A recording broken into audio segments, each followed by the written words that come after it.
नमस्कार शेतकरी बंधूंनो. तर शेतकरी मित्रांनो, बऱ्याचशा शेतकऱ्यांच्या मक्याला आता एक प्रॉब्लेम येतोय, म्हणजे मक्याची जी थंडीमुळे हाईट जी आहे ती थांबलेली आहे आणि मक्याची हाईट देखील चांगली झाली पाहिजे आणि मक्याचा जो बुंदा आहे, म्हणजे मक्याचा जो खालचा बुंदा आहे हा एकदम जाड झाला पाहिजे.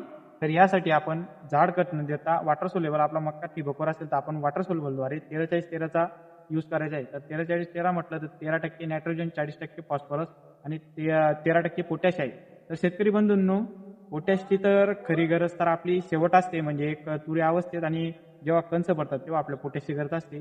आणि मेन म्हणजे जे फॉस्फरस आहे, तर फॉस्फरसमुळे आपला बुंदा एकदम जबरदस्त तयार होईल.